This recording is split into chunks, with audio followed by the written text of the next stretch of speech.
On va parler de la méthode Laplace analytique de la semaine 6. On va commencer en regardant, OK, c'est quoi encore l'équation de Laplace? C'est le Laplacien du potentiel électrique V est égal à 0, qui va, on va voir, nous donner 5 solutions générales pour 5 géométries générales. On va en fait chercher des solutions générales, mais ensuite, on va chercher une solution particulière basée sur les conditions aux frontières. Bon, on va commencer doucement avec les solutions générales et les différents types de géométrie qu'on pourrait rencontrer.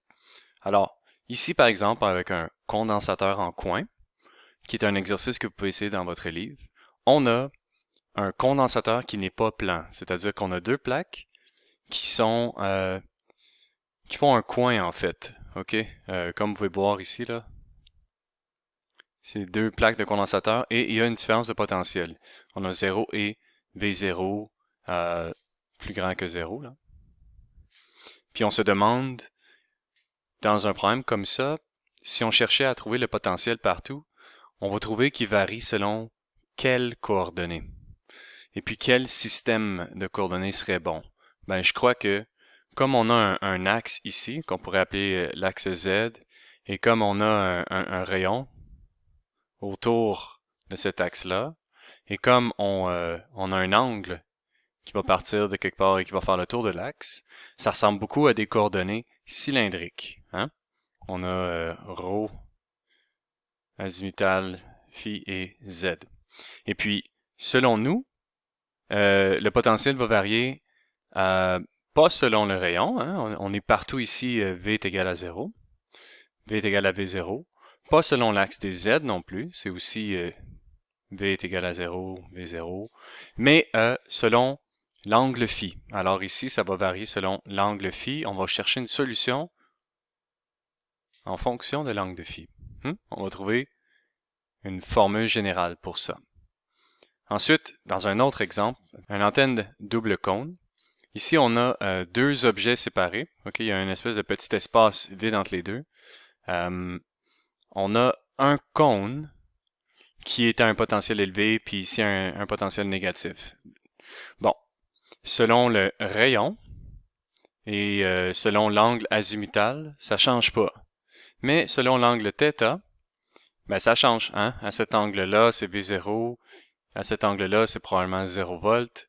Puis à un angle en bas ici, on est à moins V0. Ben, ça sent les coordonnées sphériques un peu. Hein? On a R, phi, θ. Et puis, on a une solution qui varie fort probablement en fonction de l'angle θ. C'est toute une dérivation intéressante pour arriver à cette solution générale-là. Peut-être qu'on aura le temps de le faire en retour de la matière. Bon, le point étant, on peut regarder plusieurs différentes géométries et trouver des solutions générales. Mais si on veut trouver une solution particulière, une solution spécifique au problème, avec les valeurs V0, moins V0, etc., on peut avoir besoin des conditions frontières, c'est-à-dire le potentiel est égal à V0 ici, 0 là et moins V0 là par exemple. Pour trouver le potentiel partout, on va satisfaire l'équation de Laplace et les conditions frontières. Selon le théorème de la solution unique, quand tu satisfais à l'équation de Laplace et aux conditions de frontières, tu vas obtenir une solution particulière qui est la seule solution possible. Hein, c'est assez réconfortant que le travail que tu vas mettre ne peut arriver qu'à une seule bonne réponse. On va faire cet exercice-là avec différentes conditions frontières. Par exemple, on connaît le potentiel à quelques endroits différents. Okay? La valeur du potentiel est connue en frontière. On appelle ça les conditions Dirichlet. Ou encore peut-être qu'on connaît la dérivée du potentiel aux frontières. Ça, c'est les conditions Newman, où on connaît la dérivée normale à la surface de la frontière. Souvent, et pour le devoir, je crois, on va avoir des valeurs ici qui sont égales à 0. Les dérivées vont être nulles. C'est-à-dire que la valeur juste avant et juste après du potentiel est la même. Il y a une dérivée nulle. Et finalement, on peut aussi avoir les deux conditions ensemble, des conditions mixtes, où on connaît le potentiel à une source et un drain. Ok, on aurait un courant comme ça ici, puis on pourrait calculer la résistance d'un transistor, par exemple. Ok?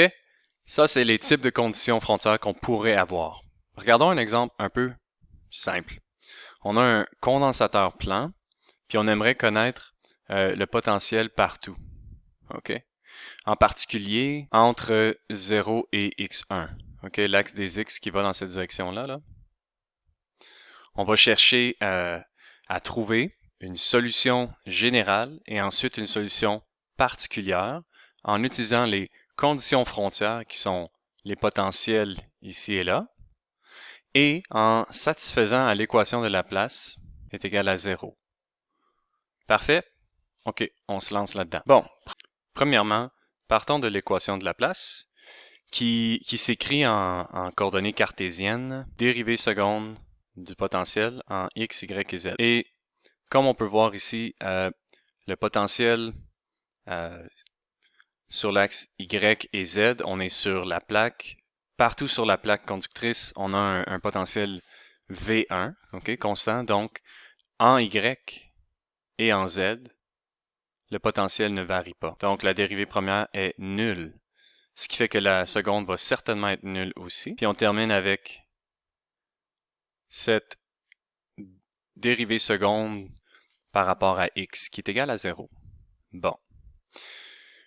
On va se rappeler que la dérivée première de quelque chose est égale à 0.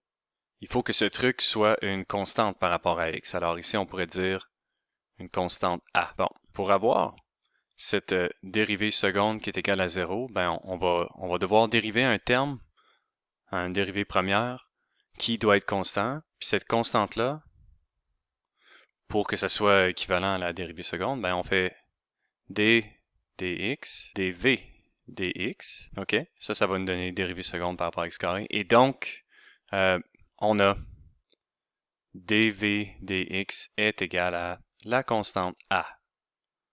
Ouais, ça nous a pris un peu de temps, là, mais on y est arrivé. Ça ici, ça implique des choses.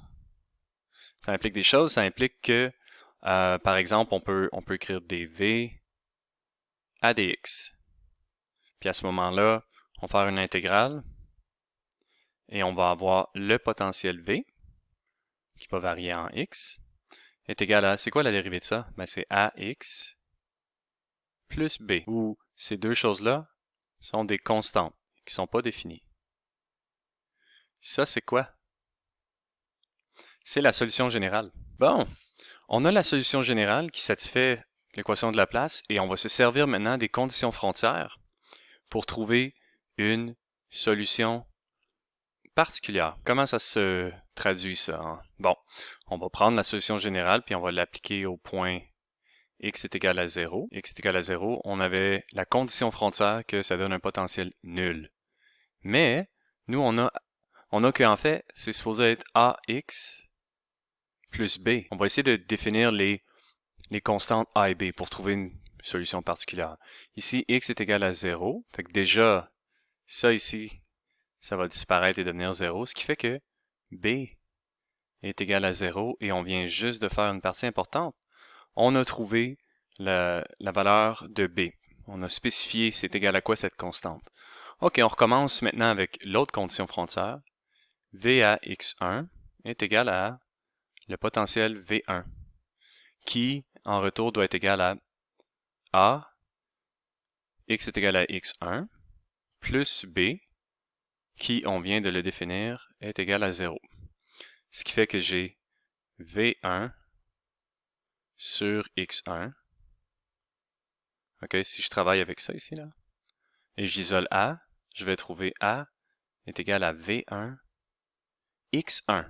Puis avec ça, je peux maintenant écrire la solution particulière. OK, on a la solution générale, on utilise les conditions frontières, on met tout ça ensemble et on trouve la solution particulière.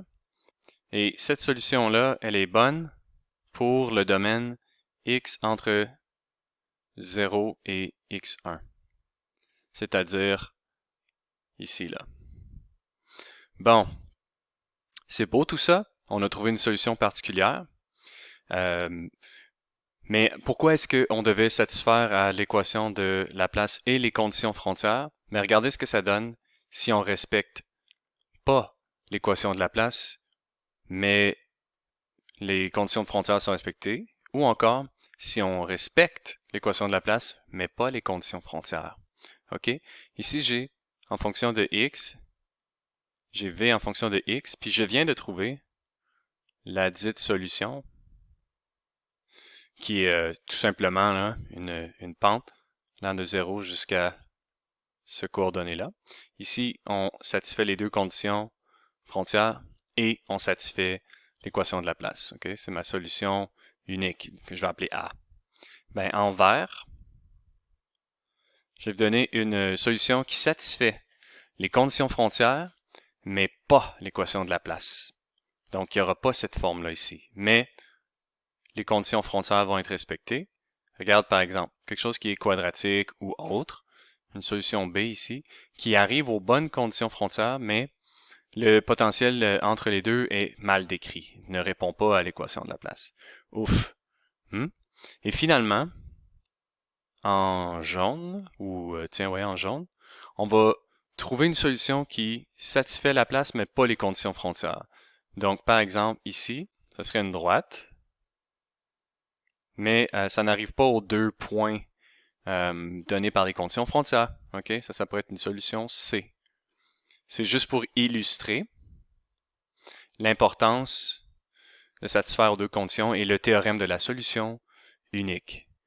Tada! Maintenant, vous allez trouver que la plupart des problèmes se divisent en 5 géométries particulières, comme celui qu'on vient de faire. La géométrie qu'on vient de faire, c'est le condensateur en coordonnées cartésiennes et V dépend de X. On a trouvé cette solution-là générale. Pour un autre cas où on a un condensateur en coin, qui varie donc selon l'angle phi en coordonnées cylindriques, ben on va trouver une solution en faisant la même chose, en faisant tiens, satisfait ça là, ben qu'est-ce que je vais trouver comme solution générale? Le voici. Vous pouvez l'essayer. Et je vais vous montrer 3 autres géométries et les solutions générales. Comme ça, vous n'avez pas besoin de toujours les refaire. Vous pourriez juste prendre ces solutions générales-là et ensuite trouver les solutions particulières avec les conditions frontières. Ici, qu'est-ce qu'on a? On a un cylindre qui a, en fait, c'est un câble coaxial. Okay? On aurait un conducteur central ici, à un potentiel élevé, puis un conducteur externe, peut-être qui est mis à la masse. Donc, V est égal à 0. Le potentiel va varier selon le rayon. Hein? On va trouver cette solution-là. Maintenant, un peu plus compliqué, les deux autres géométries en coordonnées sphériques. D'abord, le condensateur sphérique. Ici, évidemment, le potentiel varie selon le rayon et on trouve cette solution générale-là. Et en dernier, l'antenne double cône, où le potentiel varie selon l'angle. Ça donne un résultat qui a l'air un peu effrayant, dangereux ou compliqué. OK. On a A fois, deux constantes là, qu'on trouverait avec les conditions frontières. Mais ln de tangente de θ sur 2, bon, c'est tout un parcours mathématique intéressant là, qui nous permettrait de trouver la solution de l'équation de Laplace en coordonnées sphériques. Mais vous n'avez pas à le faire. On pourrait le faire ensemble, mais vous n'avez pas à le faire. Bon. On a ces 5 solutions-là dans l'annexe du livre et dans les feuilles de formules que vous aurez pour faire les examens. OK? Pour faire le contrôle périodique et l'examen final. Ils sont toutes là. Vous n'avez pas besoin donc de les mémoriser. Vous devez juste identifier, ça fait référence à quelle géométrie chacune de ces solutions-là. OK, donc, regardez ces dessins-là, là. C'est très semblable, hein? Ben, ce qui vous aide, c'est que on mentionne ρ et r. C'est ça qui va vous indiquer, ça c'est cylindrique et ça c'est sphérique. Faire attention. Vous devez faire attention. C'est bon? OK. Vous pouvez me joindre dans un prochain vidéo où on va maintenant transformer cette même approche mais pour des problèmes numériques.